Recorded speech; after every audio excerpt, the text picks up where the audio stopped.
Mansa Musa, the richest man who ever lived. In the heart of 14th century West Africa, during a time when Europe was still crawling through the Dark Ages, a man arose whose name would echo across continents and centuries: Mansa Musa, Emperor of Mali. Hello. Greetings, peace, and love. Welcome to Send Me Radio. Remember to subscribe for more awesome content. He was not just a king. He was a legend wrapped in gold, a ruler of a vast empire that stretched from the Atlantic Ocean to the edges of the Sahara Desert. His reign marked the golden age of the Mali Empire, when learning, trade, and wealth converged to make West Africa a global powerhouse.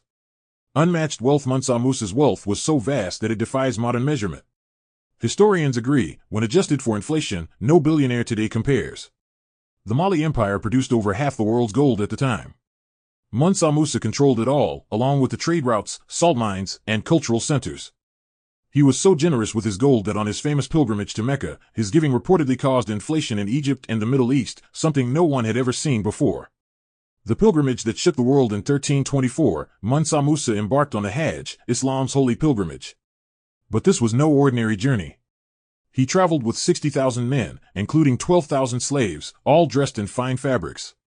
His caravan included hundreds of camels, each carrying hundreds of pounds of gold. Everywhere he went, he built mosques, fed the poor, and gave gifts. Cities like Cairo, Medina, and Mecca had never seen such splendor. This pilgrimage not only elevated Musa's reputation, it put Mali on every map.